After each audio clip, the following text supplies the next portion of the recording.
Drama की starting एक लड़की से होती है जिसकी कहानी बताई जाती है कि वो घने जंगलों में एक महल में रहती है और उसके कोई दोस्त नहीं होते, जिसलिए वो एक दिन टाउन में जाती है और टाउन में जाके बच्चों से दोस्ती करने का ट्राई करती है।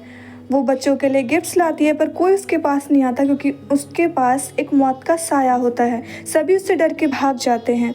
उस लड़की से कोई दोस्ती नहीं करता। लड़की गुस्से में आकर एक पॉन्ड के पास जाती है और वहीं पर फिश निकालकर उसे मारने लगती है। तभी एक लड़का उसके मछली के कांटे में फंसकर आ जाता है और वो लड़का उसके साथ जहाँ जहाँ वो जाती है वहाँ वहाँ जाता है। उसे लगता है कि उसे एक दोस्त मिल चुका है। एक दिन वो लड़की उस लड़के से पूछती है कि तुम मुझे छोड़कर कभी नहीं जाओगे ना। वो लड़का कहता है हाँ, मैं कभी नहीं जाऊंगा। तभी वो एक तितली को लेकर उसके 2 टुकड़े कर देती है और वो लड़का बहुत ज़्यादा डर जाता है और तभी वो लड़का वहाँ से भाग जाता है। लड़के के जाने से वो लड़की बहुत उदास होती है और हम देखते हैं कि वो काला साया फिर से उस लड़की के पास आ जाता है और वो उसे कहता है तुमसे कोई दोस्ती नहीं करेगा क्योंकि तुम एक चुड़ैल हो। वो लड़की कहती है जी माँ, और यहीं हमें पता चलता है कि वो लड़की अब बड़ी हो गई है। सीन शिफ्ट होता है एक लड़के पे जो बस से कहीं जा रहा होता है। हमें आगे पता चलता है कि ये लड़का अपने भाई के स्कूल गया होता है जहाँ वो प्रिंसिपल के साथ मीटिंग में बैठा होता है। प्रिंसिपल उसे बताता है कि उसके भाई को फिर से दौरे पड़े थे जिसकी वजह से सब लोग घबरा गए थे और पूरा स्कूल टेंशन में आ गया था। ये सब बातें उस लड़के का बड़ा भाई बाहर से सुन रहा होता है जो कि एक नॉर्मल इंसान नहीं होता। वो शरीर से बड़ा हो गया होता है पर दिमाग से अभी भी वो छोटा होता है और साथ ही उसे दौरे भी पड़ते हैं।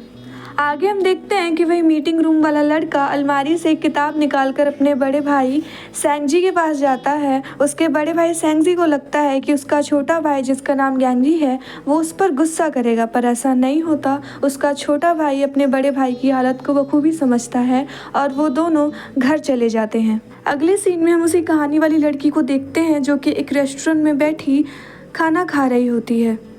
उस लड़की का नाम मुनयोंग होता है। अब वो एक बहुत फेमस राइटर बन चुकी होती है जो कि बच्चों के लिए कहानियाँ लिखती है। वो कोई ऐसी वैसी कहानियाँ नहीं लिखती बल्कि कुछ डरावनी कहानियाँ लिखती है। तभी हम देखते हैं कि एक छोटी बच्ची जो कि उसे पहचान जाती है उसको ऑटोग्राफ लेने उसके पास आती है, पर मुनयोंग उस बच्ची को डरावनी बातें बोलकर वहाँ से भगा देती है। तभी वहाँ पर मुनयोंग का मैनेजर मिस्टर ली उसे ढूंढते हुए आता है जो कि बुक पब्लिशिंग कंपनी का सीईओ होता है और उसका मैनेजर भी, क्योंकि उसकी कंपनी मुनयोंग की लिखी किताबों की वजह से चल रही होती है।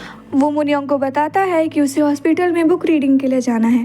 तभी हमें मुनयोंग का शार्प चीज़ों से ऑब्सेशन पता लगता है। वो रेस्टोरेंट से जाते हुए वहाँ की नाइफ अपने साथ ले जाती है क्योंकि उसे शार्प ऑब्जेक्ट बहुत ज़्यादा पसंद होते हैं। दूसरी तरफ हम ग्यांगजी को देखते हैं जो कि एक हॉस्पिटल के मेंटल ट्रॉमा सेंटर में काम करता होता है और वो किसी भी सीरियस से सीरियस पेशेंट को बड़े आराम से हैंडल कर सकता है। वहीं मैनेजर ली मुनयोंग को हॉस्पिटल की तरफ ला ही रहा होता है कि अचानक उससे नामजूरी नाम की एक नर्स का फोन आता है जो कि उस साइकेट्रिक क्लिनिक से फोन करती है जहां पर मुनयोंग के पापा पहले से भर्ती होते हैं। वो कहती है कि मुनयोंग के पापा की हालत बिगड़ने की वजह से उन्हें एक सर्जरी परफॉर्म करने के लिए मुनयोंग के साइन चाहिए, पर मुनयोंग उन्हें साफ साफ मना कर देती है। जब नामजूरी उसे फोर्स करने लगती है तो मुनयोंग कहती है कि अगर उसे साइन चाहिए तो वो खुद आकर उससे साइन करवा कर जाए। मुनयोंग के पापा हॉस्पिटल के बहुत पुराने पेशेंट होते हैं जिस वजह से जूरी उनके पास जाकर उन्हें बताती है कि शायद इस बार भी उनकी बेटी नहीं आएगी। अपनी बेटी के बारे में सुनते ही मिस्टर को जोर जोर से चिल्लाने लगते हैं और वो कहते हैं कि अगर उनकी बेटी यहाँ आई तो कोई भी जिंदा नहीं बचेगा, जो सुनकर नामजूरी बहुत डर जाती है। आगे